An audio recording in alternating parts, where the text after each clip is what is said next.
Guys ഒരു passport ആക്കാന്ന് പറഞ്ഞിട്ട് passport office വന്നു. ഇവിടെ എത്തിയപ്പോ പോയിട്ട് ഈ ആധാർ കൊണ്ടാണ്. ഞാൻ പറഞ്ഞു ഇതന്നെ എന്റെ ആധാർ, അതല്ല അക്ഷയ ഈ ആധാർ ഇട്ടുന്ന അത് എടുത്തോണ്ട് വാങ്ങും. ഇത് ആ സാധനം ഈ ആധാർ. അങ്ങനെ അതും കൊണ്ട് ബൈക്ക് പാസ്പോർട്ട് ഓഫീസ് പോയി. അങ്ങനെ പോകുമ്പോ റോഡ് സൈഡിൽ കിട്ടിയ ഒരു ചെക്കനെ താലി കെട്ടിക്കൊണ്ട് നമ്മളെ മിങ്കൂസ് ഇതാ കല്യാണം പാട്ടും പാടിയിട്ട് നമ്മ സപ്പോർട്ട് ആക്കി. ആധാർ കാർഡിന്റെ ഫോട്ടോ ഒരു ദരിദ്രവാസിനെ പോലെ ഉണ്ട്. അതിനോണ്ട് ഈലയും കുറച്ച് മെനയാട്ടെന്ന് പറഞ്ഞ് ഞമ്മ ചേലായിട്ട് 2 ഫോട്ടോ അങ്ങ് എടുത്ത് പിന്നെ കയ്യും കാലും പർസും പിന്നെ അങ്ങനത്തെ എല്ലാ സാധനവും സ്കാൻ ആക്കിയിട്ടാണ് നമ്മളെ വിട്ടത്. അപ്പൊ ഉണ്ണിയാടുന്ന് പറയുന്നത് പഴയ ബസ് സ്റ്റാൻഡ് ഇപ്പൊ പണ്ടത്തെ പോലെ എന്തായാലും ഇപ്പൊ ചിക്സും കാര്യങ്ങളൊന്നും ഇവിടെ ഇല്ല, സംഭവം ഇവിടെ ആരും ഇല്ല.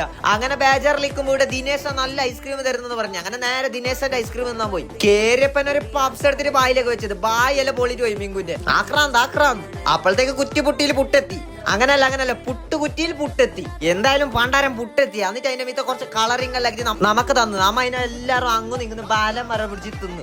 ചൂടല്ലേലും നല്ല കോൾഡ് പുട്ടും തിന്നിട്ട് ആടുന്ന നൈസായിട്ട് നമ്മൾ പുറത്തേക്ക് തുള്ളി. ഇതിപ്പോ നിങ്ങൾ കാണുന്നത് മൊത്തമായിട്ട് നടക്കുന്ന ആക്ടിങ് ആക്കാൻ പറഞ്ഞു, ഓവർ ആക്കിട്ട് കൊളാക്കി. നമ്മ പിന്നെ ലോക്കൽ KSRTC എന്ത് പോവാത്ത കൊണ്ട് അൾട്രാ ഡൂലക്സ് KSRTC കയറിയിട്ട് നേരെ കുമ്പള പോലീസ് സ്റ്റേഷനിൽ കയറി. സ്റ്റേഷനിലേക്ക് കയറിയപ്പോ യു ആർ അണ്ടർ അറസ്റ്റ്. ഞാനൊരു തെറ്റ് ചെയ്തില്ല സാറേ, ഞാൻ പാസ്പോർട്ടിലേക്ക് വന്നെന്ന് പറഞ്ഞിട്ട് എന്നാ 4 ഒപ്പിട്ടിട്ട് പൊക്കോന്ന് പറഞ്ഞിട്ട് ഞാൻ നടന്നു പോകും. അപ്പൊ നമ്മ ഇത്രയും അർജന്റിൽ എന്തിന് പാസ്പോർട്ട് ആക്കി എന്നുള്ളത് എല്ലാരും ഗസ് ആക്കി കമന്റിൽ പറഞ്ഞു. കമന്റിൽ